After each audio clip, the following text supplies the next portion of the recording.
Hello my dear friends and students.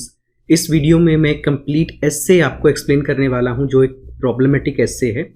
और ये एस्से मैंने अपने क्लासरूम में एक्सप्लेन किया था, जहां से ऑडियो रिकॉर्ड करके हम इस पे ये वीडियो क्रिएट कर रहे हैं। और जो एस्से स्टेटमेंट है जिसे हम डिस्कस करने वाले हैं वो है, intolerance among people around the world has become a serious issue. What according to you cause people to become intolerant and how it can affect any country? Intolerance क्या होता है? असहनशीलता या असहिष्णुता, यानी कि जब लोगों की सहन शक्ति खत्म हो जाती है। Intolerance among people around the world, पूरी दुनिया में लोगों के बीच में सहनशीलता खत्म हो रही है, जो कि एक सीरियस इशू है। तो दिस इज द प्रॉब्लम जिसके बारे में इस पर्टिकुलर एस्से में बात होनी है। What according to you cause people to become intolerant? आपके हिसाब से वो क्या कारण है जिसकी वजह से लोग intolerant बन रहे हैं, असहनशील बन रहे हैं, and how it can affect any country, और ये किस तरह से एक देश को प्रभावित करती है, यानी कि लोगों में जो इंटॉलरेंस है वो किस तरह से एक देश को प्रभावित करता है। तो यहाँ बात करनी है आपको कॉजेज़ की और इफ़ेक्ट्स की, सॉल्यूशंस की बात नहीं करनी। इस पूरे एस्से को मैंने क्लास में एक्सप्लेन किया था बोर्ड पर, जहाँ से ऑडियो रिकॉर्डिंग निकाल के हम इस वीडियो को एडिट कर रहे हैं, ताकि जो हमारे ऑनलाइन स्टूडेंट्स हैं, जो हमारे यूट्यूब व्यूअर्स हैं, वो इस एस्से को सीख पाएँ और इसके अंदर जो चीज़ें मैंने एक्सप्लेन की हैं, जो CVG मैंने एक्सप्लेन किया है, कंटेंट वोकैब ग्रामर, वो आप सीख पाएँ। इसी तरह जुड़े रहें, हमारे चैनल को सब्सक्राइब करें, अपने फ्रेंड्स के साथ शेयर करें और सीखते रहें और जल्दी से जल्दी अपने मकसद को हासिल करें। So what is intolerance? First of all, Hindi में इसका जो टर्म होता है वो अपने आप में कई बच्चों को तो समझ नहीं आएगा, असहिष्णुता। तो इसको थोड़ा आसान शब्दों में असहनशीलता, असहनशीलता, how it can affect any country. So intolerance क्या है? सहन करने की क्षमता ना रहना, ना होना, दैट इज कॉल्ड इनटॉलरेंस। तो टॉपिक यही है कि दुनिया में इनटॉलरेंस एक बड़ा इशू बन गया है, हैज बिकम, ये अपने आप में grammar, has become issue, and you know what is happening all around. US की भी खबर तुमने सुनी है, 7-8 दिन पहले, 10 दिन पहले उन्होंने एक बिल्डिंग पे ही धावा ही बोल दिया। यूएस जैसी कंट्री जहां मतलब नियम कानून और फोर्सेस इतनी जबरदस्त हैं, अनार्की, अनार्की क्या होता है? जब कानून वगैरह कुछ रहे ही ना, स्टेट ऑफ अनार्की, जब कोई किसी का पालन ही ना करे, क्या हो रहा है, कैसे हो रहा है, डजंट मैटर। तो वहां वो हुआ, आग वगैरह लगा दी उन्होंने उस बिल्डिंग में। वो एक ऑफिशियल बिल्डिंग थी और वहां गए, डॉक्यूमेंट्स वगैरह सब इधर उधर कर दिए। तो इनटॉलरेंस इशू है, इंडिया में भी है। सरकार के नियम, चाहे कुछ भी हुआ हो, कभी कोई जाति खड़ी हो जाती है, कभी दो जातियों के आपस में झगड़े हो जाते हैं, कभी दो धर्मों के आपस में झगड़े हो जाते हैं, फैक्ट्री में आग लगा देते हैं, ट्रेन्स में आग लगा देते हैं, या कुछ भी ऐसा, ये एक तरह की इनटॉलरेंसी है, right? What according to you cause people to become intolerant? तो क्या पूछा इन्होंने? क्या पूछ रहे हैं? क्या पूछ रहे हैं? कॉजेज। ओके, सो हमारे पास कम से कम 2 कॉज होने चाहिए जिस वजह से लोग असहनशील हो जाते हैं या हो रहे हैं। And how it can affect any country. तो क्या पूछा? सॉल्यूशन पूछा या इफेक्ट पूछा? इफेक्ट पूछ रहे हैं, प्रभाव क्या पड़ता है इस चीज का कंट्री पे। तो क्या सॉल्यूशन पूछे हैं? नहीं पूछे। जो चीज नहीं पूछी वो नहीं बतानी, वरना वो टास्क रिस्पॉन्स के अगेंस्ट चली जाएगी। पहले ही गिने चुने शब्दों में लिखना है, 250 वर्ड्स में लिखना है, पहले ही बड़ा सीमित सा वक्त होता है, 40 मिनट। ऐसे में हम वो चीज लिखाएं जो मांगी भी नहीं है, तो वो गलती आप लोगों को नहीं करनी। ओके, अब पॉइंट ये है, मैं 3 चीजें बोलता हूं, CVG, भूल जाओ थोड़ी देर के लिए कि VG भी चाहिए। पहले तो बात है C की, VG तो बाद में आएगा, जब हमारे पास ये 2 आइडियाज आ जाएंगे। उन 2 आइडिया में हम क्या लिखेंगे, अपनी नेटिव लैंग्वेज में हम कम से कम सोचें कि कंटेंट क्या है। Then will come to the translation part, जहां हमें अच्छी वोकैब प्लस अच्छी ग्रामर चाहिए होगी, अच्छा ऐसे लिखने के लिए। So you tell me what are the causes. अब देखो, जिस एंगल से मैंने इसको लिखा हुआ है, और मैंने भी ऐसा नहीं है कि मैंने सीधा मैंने कुछ रिसर्च की होगी इसके ऊपर। Obvious it's better to research rather कि जो हमें आता है बस उसी पे लिख देने के, अगर हमारे पास टाइम है तो तो कुछ रिसर्च किया, अलग अलग पढ़े, अलग अलग व्यूज पढ़े, तो उसके बाद कुछ निकाल के लेके आया। And you are nowhere near to that angle, तुम उस एंगल के नजदीक भी नहीं हो अभी तक। ऐसा नहीं है कि तुम गलत बोल रहे हो कुछ भी, बट और भी लोग इनटॉलरेंट क्यों हो गए हैं? अब ठीक कह रहे, सोशल मीडिया, लोग बिजी हैं, फ्रस्ट्रेट हैं, खुश नहीं हैं, तो यही तो बात है ना। इसमें एक जो सबसे बड़ा पॉइंट है, आज का जो वक्त है ना, लोगों का अपना एक स्ट्रॉन्ग अपना एक बिलीफ सिस्टम होता है। सबके अपने एक बिलीफ सिस्टम है। तुम कुछ बिलीव कर रहे हो, तुम कुछ बिलीव कर रहे हो, कुछ बिलीव कर रहे हो, और तुम अपने बिलीफ के हिसाब से ही जिंदगी जीना चाहते हो, आगे बढ़ना चाहते हो। और जब कोई काउंटर आर्ग्यूमेंट या काउंटर बिलीफ सामने से आता है, तो वो फिर हमें लगता है कि वो हम पे एक तरह से अटैक है, या वो हमारा डिसग्रेस है, या असोल्ट है। तो ऐसे में फिर हम उसका जवाब देते हैं।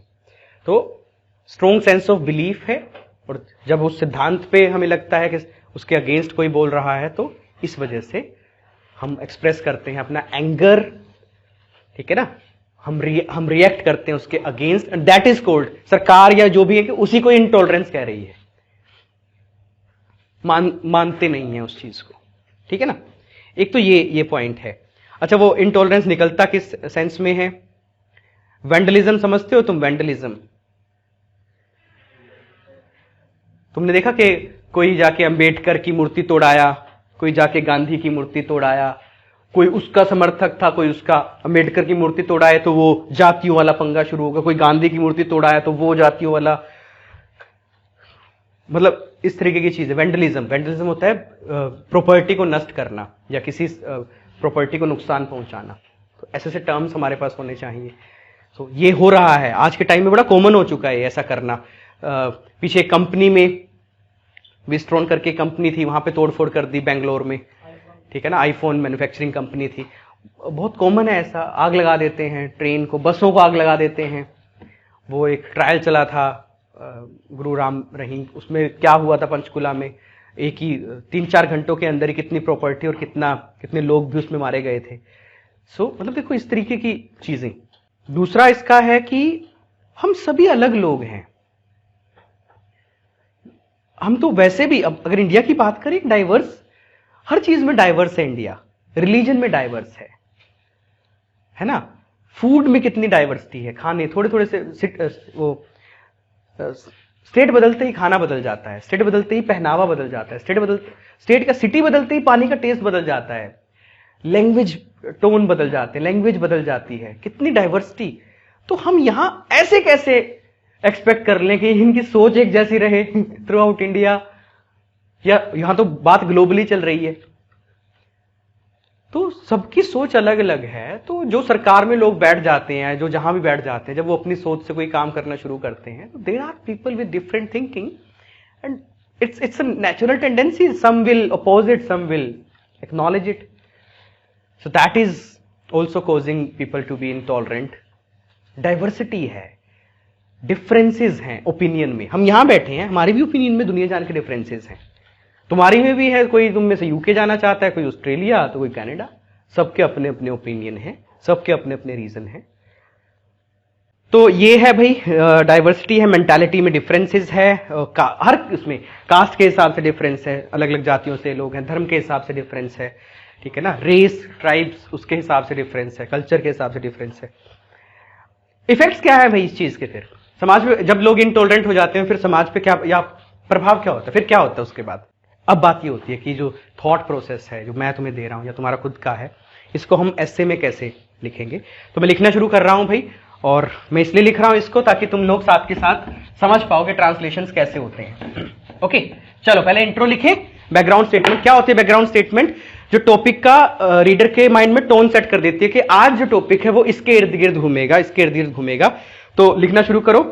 इंक्रीज इन इनटॉलरेंट बिहेवियर, ये एक तरह सब्जेक्ट हो गया, ये एक फ्रेज हो गया। इनटॉलरेंट बिहेवियर यानी कि असहनशील बर्ताव, increase in the intolerant behaviour.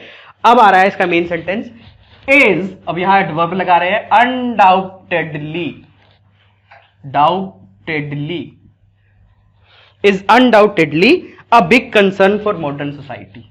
ये अपने आप में बहुत बड़ा फ्रेज है, अच्छा फ्रेज है। अ big concern for modern society.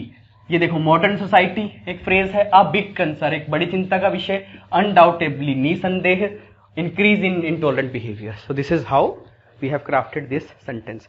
और देखा जाए सेंटेंस पता क्या है, ये कौन सी सेंटेंस फॉर्मेशन है? He is happy. ये रहा इज, ये रहा इज, बस यहां पे ही नहीं है, यहां पे एक हैवी फ्रेज है, और यहां पे हैप्पी नहीं है, और यहां पे अलग से कुछ हैवी चीजें लिखी हुई है, पर स्ट्रक्चर वही है। तो अक्सर मैं तुम्हें बोलता हूं ना, बैकबोन जो होती है, जो ग्रामर है, वो तो सिंपल वाली होती है। शब्दों की वजह से तुम्हें वो लगता है कि पता नहीं कितना हैवी है या कितना मुश्किल है वो सेंटेंस। रीडिंग भी ऐसी ही होती है, जो रीडिंग तुम लगती है ना इतनी मुश्किल रीडिंग, उसमें सेंटेंस स्ट्रक्चर वही होते हैं, टेंसेज, मोडाल्स जिनको तुम बोलते हो, no action sentence. But just because जो राइटर की रेंज थी ग्रामर की या टॉपिक था जो, उसकी वजह से वो वर्ड्स की वजह से वो हैवी और मुश्किल लगता है तुम लोगों को। चलो अब एक तरह से topic prompt, rephrase. We have reached a stage, हम एक ऐसे मुकाम पे आ चुके हैं, वेयर, ये क्लोज बना रहा हूं मैं यहां पे, जब एक सेंटेंस में ये वेयर, हाउ, व्हेन लगते हैं, where different viewpoint is seen, अब ये पैसिव है, where different viewpoint is seen with resentment and hostility। अब ये वर्ड तुम्हारे पास तो बिल्कुल नहीं होंगे। with resentment and hostility। hostility शत्रुता, enmity दुश्मनी से, और resentment असहमति, किसी चीज से किसी चीज में अग्री ना होना, उस चीज को बोलते हैं रिसेंटमेंट। तो ये पूरा सेंटेंस देखो, we have reached a stage, हम एक ऐसे मुकाम पे आ गए हैं, ऐसी स्टेज पे आ गए हैं जहां डिफरेंट व्यू पॉइंट, अलग नजरिया, इस सीन, उसको देखा जाता है, किसके साथ? एक डिसएग्रीमेंट के साथ, असहमति के साथ और दुश्मनी के साथ।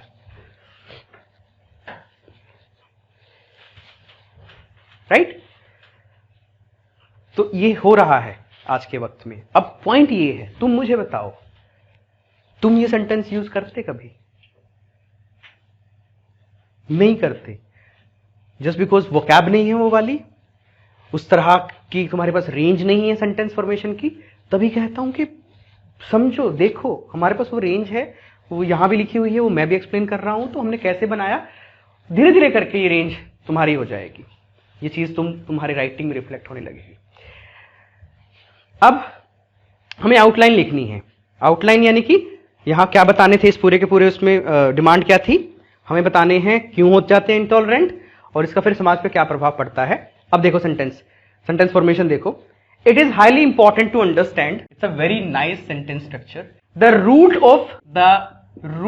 Of such a prevailing tendency, such a prevailing tendency। What is tendency? प्रवृत्ति। क्या है प्रवृत्ति? असहनशीलता की प्रवृत्ति। प्रिवेलिंग टेंडेंसी, फैलती हुई, ये जो असहनशीलता की प्रवृत्ति फैल रही है, उसकी जड़ को समझने की बहुत ज्यादा आवश्यकता है। यानी कि कॉजेज बताने हैं ना, तो आउटलाइन दे रहा हूं मैं कि क्या करने वाला हूं इस एस्से में। It is highly important to understand the root of such a prevailing tendency and its negative impact on the well being of society. क्या होता है वेल बीइंग? भलाई, अच्छा हर लिहाज से, स्वास्थ्य में, शिक्षा में, खुशियों में, पैसा कमाने में, तो overall in the well being of society, समाज की भलाई में क्या इसके, या समाज के अच्छा रहने की परिस्थिति में क्या इसके नकारात्मक प्रभाव है। तो यही तो बताने थे, कॉजेज और इफेक्ट्स। तो दिस इज द आउटलाइन। पता लगा आउटलाइन क्या होती है? इसमें थीसिस तो थी नहीं, स्टैंड लेने के लिए तो कहा ही नहीं था, है ना, डू यू अग्री डिसअग्री ऐसा कुछ था ही नहीं, व्हाट्स योर ओपिनियन ऐसा तो कुछ था ही नहीं। सिंपली बताओ इंटॉलरेंट क्यों होते हैं और बताओ उसके क्या प्रभाव पड़ते हैं। तो ये रही आउटलाइन। रीडर को पता लग गया कि इस पैसेज में या इस पूरे एस्से में ये होगा, दिस इज कोहेरेंट, इसे बोलते हैं कोहेरेंस, फ्लो में चल रहा है, ये एक सिस्टम से चल रहा है। अब आ जाते हैं अपने पहले मेन बॉडी पैरा में, जिसमें हमने क्या केटर करना है, क्यों इंटॉलरेंट हो रहे हैं। Topic sentence, the topic sentence should be the first line, ideally it is the first sentence of the para which gives an idea what the para is all about. So just see my sentence carefully. The main problem with people these days is, यहां पे सीधा idea के साथ ही शुरू कर दिया, that they have a strong sense of belief. यानी कि यहां पे सीधा ये इसने क्या काम किया, मल्टीपल काम किया इस लाइन ने, the main problem with the people. तो आगे मेन प्रॉब्लम क्या है, यानी कि मेन कॉज क्या है, रीजन क्या है, समस्या क्या है लोगों के साथ। अब आइडिया भी आ रहा है, मेन आइडिया भी इसमें आ रहा है, is that they have a strong sense of belief about their own thinking, अपनी खुद की सोच को लेकर, even if it is wrong. They have a strong sense of belief about their own thinking even if it is wrong, even if it is wrong. For example, आपको पता है कि there are people from India जो donkey system के जरिए US जाते हैं। जब तुम उनसे बात करोगे ना, वो बिल्कुल नहीं कहेंगे हमने कुछ गलत किया, ठीक है, वो बिल्कुल नहीं कहेंगे, लेकिन ये तो सबको पता है कि वो गलत है। इवन इफ, भले ही, इसका हिंदी सेंस क्या आता है, भले ही इट इज रॉन्ग, उनकी जो थिंकिंग है भले ही वो गलत हो, but they have a strong sense of belief about their own thinking. उनका बड़ा मजबूत वो विश्वास होता है, चाहे फिर वो विश्वास गलत ही क्यों ना हो। तो ये अपने आप में एक बहुत बड़ी चीज है, ठीक है। अब ये एक मेन आइडिया हो गया, अब इसको सपोर्ट करते हैं, इसको थोड़ा सा और रीडर के लिए कि एग्जैक्टली क्या कहना क्या चाह रहे हैं, इससे पूरा क्लियर नहीं हो रहा, तो रीडर के लिए थोड़ा और आसान बनाते हैं इस नजरिए को। When they confront of different expression, क्या होता है कन्फ्रंट, सामना करना। जब कोई अलग विचार सामने से आता है जो उनका है, उससे कुछ अलग, डिफरेंट एक्सप्रेशन ऑफ आइडियाज, किसका एक्सप्रेशन, विचारों का, of ideas which challenge their current doctrine. Doctrine क्या होता है, मौजूदा सिद्धांत जो वो लेके चल रहे हैं। अगर इस पे ये एग्जाम्पल दिया जाए, जो इस वक्त किसानों का आंदोलन चल रहा है, ये एग्जैक्टली बिल्कुल इस पे फिट बैठता है। They have their own belief कि जो मौजूदा सिस्टम है फसलों को बेचने का, आड़ती वाला जो सिस्टम है, वो उनका उसको लेके बहुत डीप बिलीफ है। सरकार कुछ लेके आई और किसानों को ये लग रहा है कि दे आर चैलेंजिंग, वो जो कि अलग है, तो they are showing their intolerance in terms of the agitation और the campaign they are running now. तो ये एक तरह से उसका एग्जाम्पल है, लेकिन ये पहले का लिखा हुआ है, तो मे बी वो एग्जाम्पल मैंने यहां नहीं, उस वक्त में जो हालात थे मैंने उसका एग्जाम्पल यहां जरूर दिया होगा, जो 2-3 साल पहले का लिखा हुआ ये है, ओके। तो current doctrine, they tend to feel offended. तो क्या होता है, they tend to feel offended. क्या होता है फील ऑफेंडेड, अपमान महसूस करना, ठीक है ना। They tend to feel offended, tendency से वर्ड बना है टेंड, तो उनकी प्रवृत्ति होती है कि उनको लगता है हमारा अपमान हो रहा है, कि ये मेरे बिलीफ को चैलेंज कर रहा है, ये right. They tend to feel offended and display their frustration। और कैसे दर्शाते हैं, display their frustration। क्या होता है frustration, display their frustration in various forms such as an act of vandalism, जो पब्लिक प्रॉपर्टी है या कोई प्रॉपर्टी है उसको नुकसान पहुंचा के, an act of vandalism in any art gallery, various forms, अलग अलग रूप से वो दर्शाते हैं। ऐसा कई बार होता है, किसी न्यूज चैनल का ऑफिस जाके तोड़ाए जस्ट बिकॉज उन्होंने कोई न्यूज चलाई थी, किसी मूवी का सेट जाके तोड़ाए क्योंकि वहां जो मूवी बन रही थी वो किसी पर्टिकुलर धर्म के खिलाफ, जैसे आपकी ये बहुत सारी मूवी, पद्मावती, तांडव पे आजकल एक कंट्रोवर्सी चल रही है। बट मैं बता रहा हूं कि फिर वो जो भी वर्ग या वो जाति होती है वो जाके उनके सेट्स जला देते हैं या तोड़ देते हैं, या जिस न्यूज हाउस ने वो रिपोर्ट करी है उसका ऑफिस ही वहां पे खत्म कराते हैं, तोड़ाते हैं। वो ऐसे नहीं होना चाहिए, there should be a system. तो वो शो करते हैं अपनी फ्रस्ट्रेशन को उसके उस फॉर्म में इन एन आर्ट गैलरी। और भी है, and N aggressive protest against a movie. Example, exactly मैं इसे जिस वक्त लिख रहा था तब ये पद्मावत मूवी वाला जो इशू था वो चल रहा था। बिफोर इट्स रिलीज, अभी जो ये तांडव मूवी में कंट्रोवर्सी वो भी तो यही है कि उस शो को डिसकंटिन्यू करो, उसने रिलीजियस सेंटिमेंट्स को हर्ट किया है, अलग अलग ग्रुप खड़े हो जाते हैं। हालांकि इसमें आजकल पॉलिटिक्स भी पूरी तरह इन्वॉल्व होती है। एक मुद्दा मिल गया, पकड़ लो उस मुद्दे को, मीडिया में आने की खबरें मिल गई, काम करने का मुद्दा मिल गया, ठीक है ना। हाँ, वो पीपल का अटेंशन के लोग ये ना देखे सरकार क्या गलत कर रही है या चीजें क्या चल रही हैं, बट इट इज हैपनिंग। ये कई बार गलत रूप ले लेती है और कुछ लोग वैसे ही मारे जाते हैं बेचारे फालतू में।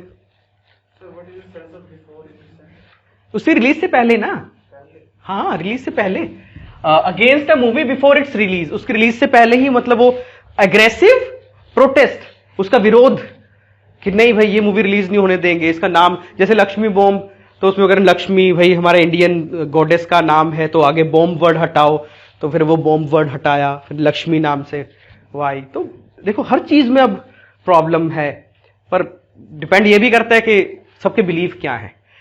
जिस वक्त कोई कुछ कर रहा होता है उनको पता नहीं लग रहा होता कि बाद में इसको ऐसे परसीव करेंगे लोग।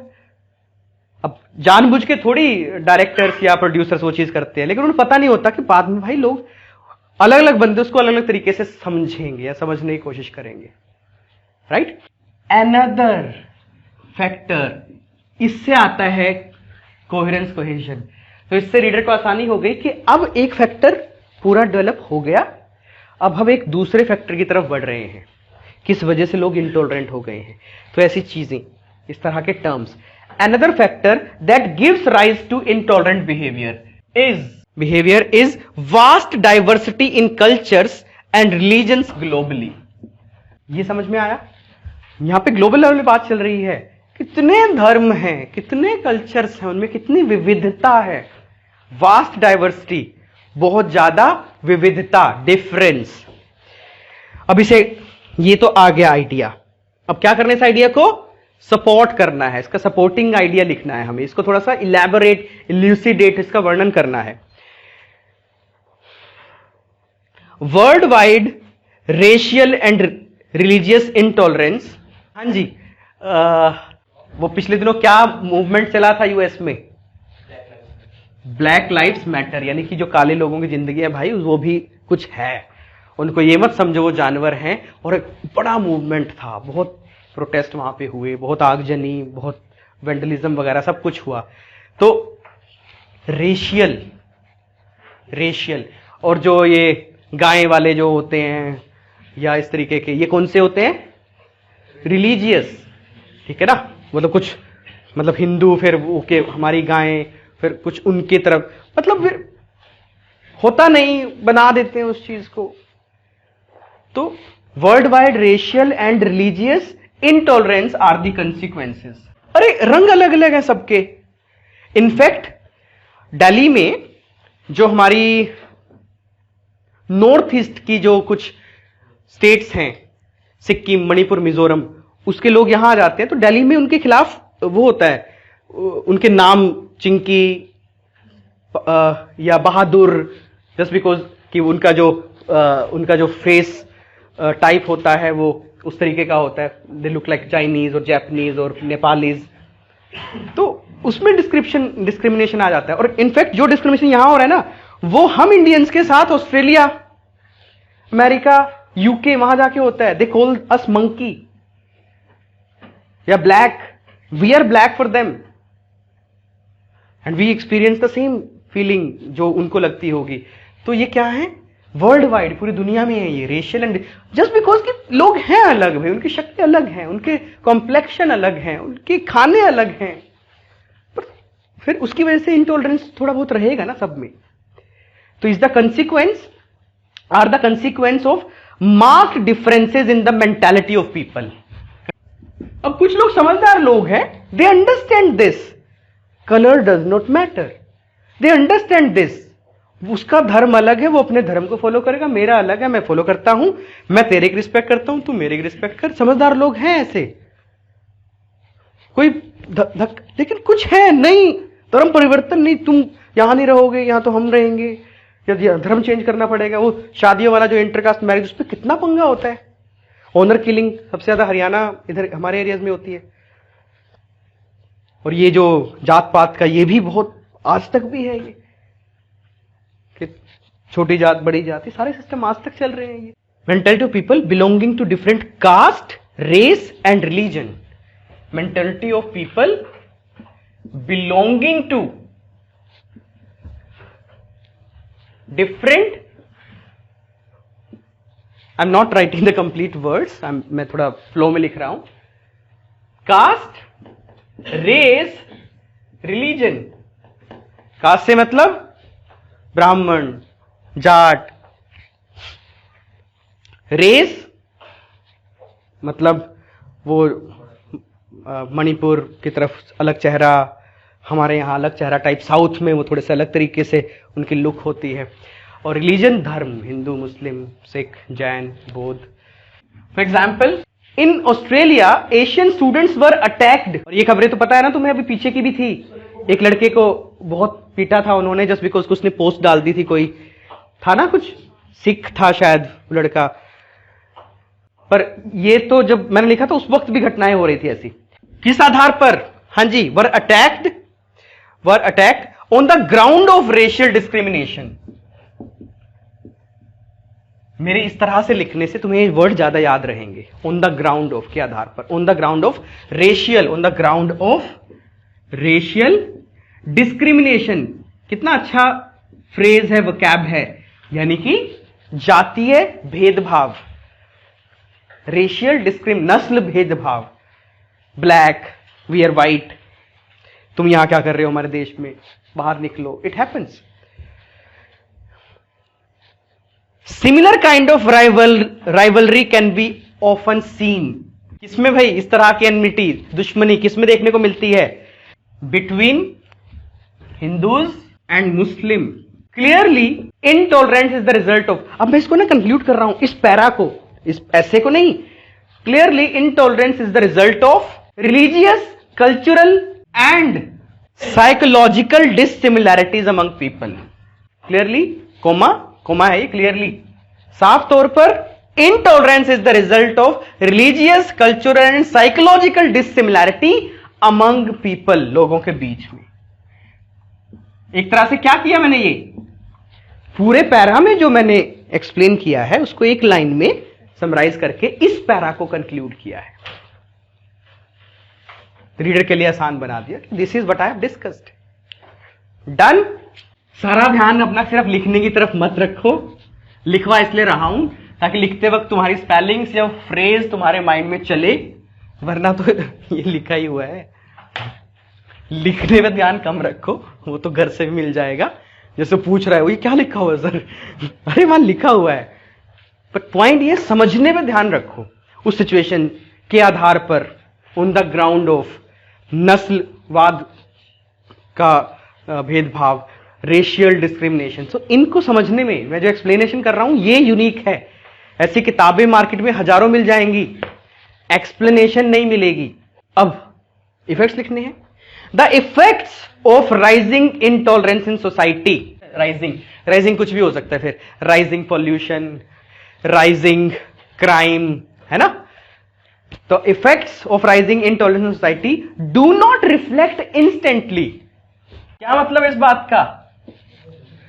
वो साथ के साथ एकदम से नहीं दिखते, विजिबल होते, एकदम से नहीं सामने आते। It works like a time bomb. It works यानी कि intolerance like a time bomb. क्या होता है टाइम बॉम्ब? थोड़ा थोड़ा करके फिर एक दिन, हाँ एक ही दिन धमाका, अंदर अंदर सुलगती रहेगी आग, इंटॉलरेंस। तो it works like a time bomb which explodes in the form of, जो कि फटता है किस रूप में? In the form of protest, state of anarchy यानी कि स्टेट ऑफ लॉलेसनेस, नियम कानून सब, कोई किसी को मार रहा है, कर रहा है, कंपनियां जला रहे हैं, घरों में घुस रहे हैं। इट हैपेंड, वो जब आंदोलन हुआ था तो घरों में घुस घुस के लोगों को मारा गया। जातियों के बीच में तनाव जब होता है, घर के घर जला दिए जाते हैं, पूरा गांव, मतलब जहां पे माइनॉरिटी में हिंदू हैं तो मुसलमान डोमिनेट कर जाते हैं। दिल्ली में तो हुआ ना अभी पिछले साल, हरियाणा में तो हुआ ही है, दिल्ली की बात है ना, कईयों को मार दिया। सीबीआई का एक वो था, क्या नाम था उनका, मार के डाल दिया पुल के नीचे, इधर उधर बहुत सारे लोग मिले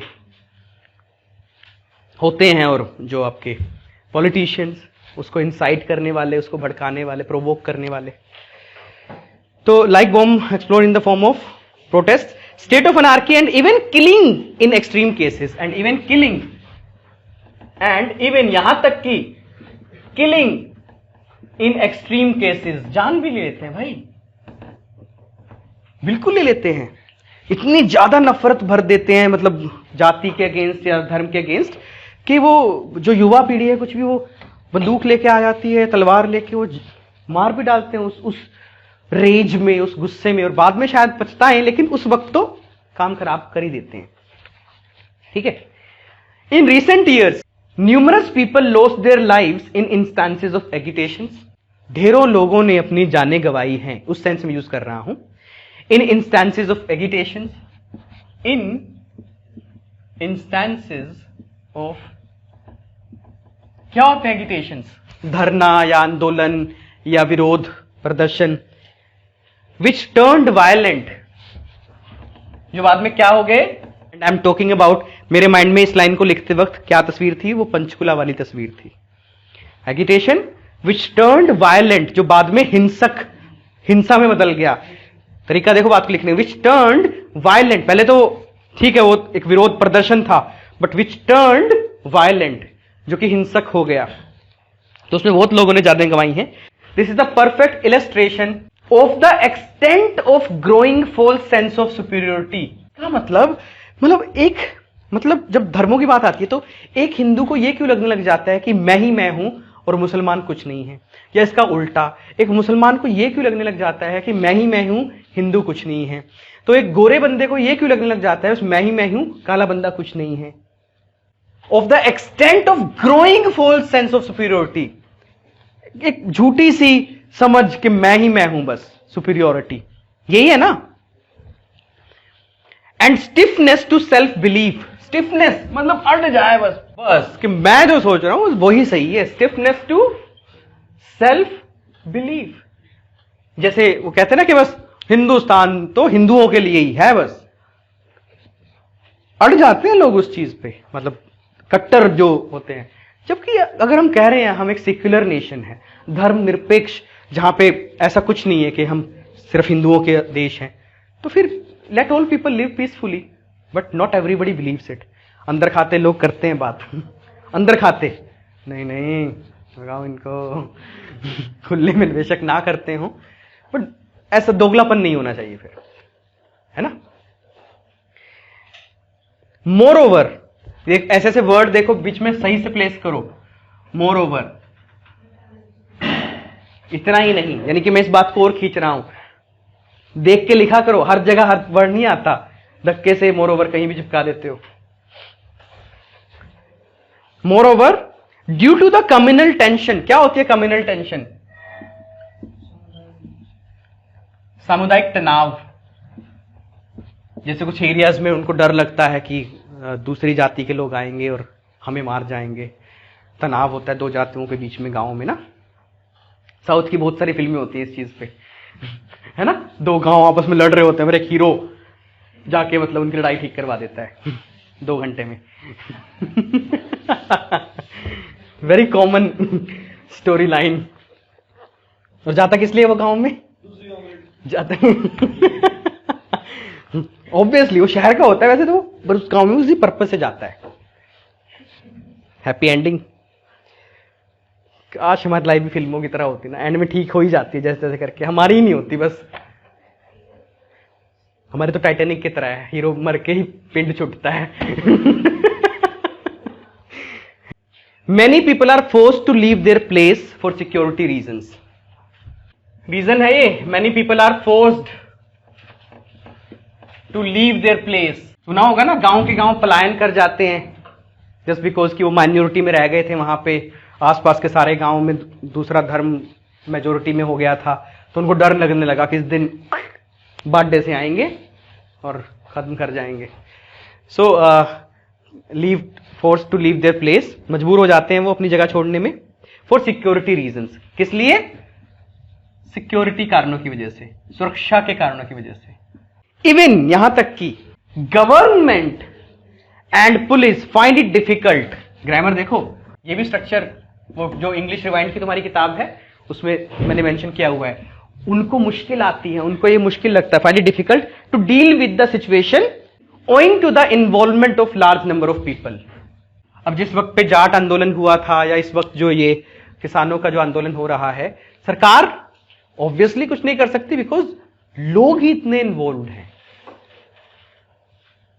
अब वो अलग बात है कि क्या सही और क्या गलत, सरकार तो इसे गलत कह रही है, सिंपल सा पॉइंट यही है, ठीक है ना। Situation owing to the involvement of large number of people, owing to की वजह से, इन्वॉल्वमेंट शामिल होने की वजह से। Taking law in hands in the name of protest, ये बड़ी समझने वाली लाइन है। टेकिंग लॉ इन हैंड्स, कानून को हाथों में लेना, इन द नेम ऑफ, इसका क्या मतलब होगा? प्रोटेस्ट के नाम पर, यानी कि विरोध के, आंदोलन के, उसके नाम पर। इज बिकमिंग अ ट्रेंड, ये ट्रेंड बन रहा है भाई। कानून को हाथ में लेना, कि किसी को भी पकड़ लेते हैं मुसलमान को कि ये गाय की तस्करी कर रहा था, लेके जा रहा था, ये वो। अब ओ protest is becoming a trend, लिख दिया मैंने, is becoming a trend which is highly dangerous for social balance, जो कि बहुत बहुत खतरनाक है सामाजिक संतुलन के लिए। देखो, समाज में संतुलन अगर बनाना है तो हार्मनी होनी चाहिए, समन्वय होना चाहिए, सभी धर्म एक दूसरे की रिस्पेक्ट करें, सभी जाति एक दूसरे की रिस्पेक्ट करें, सभी आपस में घुल मिल कर रहें, किसी को कोई किसी के उस पर आपत्ति नहीं होनी चाहिए, लाइफस्टाइल पे, किसी भी चीज पे। बट यहां तो पंगा है ना, तुम ऐसे क्यों, तुम वैसे क्यों, तुम ये क्यों खा रहे हो, तुम ऐसे क्यों कर रहे हो। यही तो इफेक्ट लिखने थे, तो बता दिया ना क्या क्या होते हैं, एजिटेशंस होते हैं, जान गंवा देते हैं, पलायन होता है, लोगों को जगहें छोड़नी पड़ती हैं अपनी, और ट्रेंड बन गया है, लोग कुछ भी कंक्लूड करते हैं इसको। क्या होता है कंक्लूजन? इन कंक्लूजन, अब इसने बता दिया कि कंक्लूजन शुरू हो गया, कंक्लूजन आ रहा है। Only tolerant human can form an ideal society. मैं बोलता हूं ना कि प्रेडिक्शन सजेशन दे सकते हो, ठीक है ना। Only tolerant human can form an ideal society. एक आदर्श समाज को कौन बना सकते हैं भाई? सहनशील लोग, सहनशील इंसान ही एक आदर्श समाज की संरचना कर सकते हैं। Ideal society, an ideal society free from any discrimination, जो किससे मुक्त हो? Free from any kind of, या एनी काइंड ऑफ डिस्क्रिमिनेशन, किसी भी तरह का racial, religious discrimination. And enmity, क्या होती है एनमिटी? शत्रुता, दुश्मनी। And we should never forget that all have the freedom to think and act. All have the freedom to think and act in their own way, अपने तरीके से, if they are not posing a threat to others. सबको अपने तरीके से सोचने और काम करने की आजादी है, अगर वो उस सोच से, उस काम से दूसरे के लिए खतरा पैदा नहीं कर रहे, तो वो सोच सकते हैं और कर सकते हैं। इट इज टोटली एक्सेप्टेबल, तो वो पूरी तरह से माननीय है, स्वीकार्य है, अगर उस सोच से, उस काम से किसी को खतरा नहीं है तो वो सोच और वो काम स्वीकार्य है। खतरा है तो उसके लिए कानून है फिर। हाँ जी, अब आप मुझे बताओ, compare to the previous system, जिसमें मैं आप लोगों को कहता था इसे रीड कर लो, डिस्कस कर लो, ये जो मैंने आज एक्सप्लेन किया, ये अप्रोच बेटर है या वो वाली अप्रोच बेटर थी? Obviously, because you get to understand my thought process. हालांकि उसमें भी थॉट प्रोसेस मेरा है, बट इंटरेक्शन नहीं है, टू वे यहां मैं साथ में जब एक्सप्लेन कर रहा हूं तो आपके पास ज्यादा मतलब वो थॉट क्यों, मैंने बताया ना कि अब यहां कहीं पंचकुला का जिक्र नहीं है, बट मैं यहां बैठ के तुम्हें बता रहा था कि वो लाइन मैंने उस पॉइंट ऑफ व्यू से लिखी। Many people lost their lives in the agitation which turned violent. तो वो तुम्हें समझ, वो याद भी रहेगी तस्वीर, शायद वो लाइन याद ना रहती। एक्ट ऑफ वैंडलिज्म मैंने बताया ना कि ऑफिस तोड़ दिया जाके न्यूज का, या आर्ट गैलरी में जाके पेंटिंग तोड़ा है किसी मुस्लिम पेंटर की या कुछ भी ऐसा। तो इस तरह से चीजें होती हैं। बट पॉइंट ये है, अब तुम्हें कितने वोकैब याद रहेगी इसमें से, तुम्हें कितने आइडिया। सीवीजी, हमें 3 चीजें याद रखना है, सीवीजी और पूरा पैराग्राफिंग कैसे लिखना है, कहां कौन सा सेंटेंस लिखना है।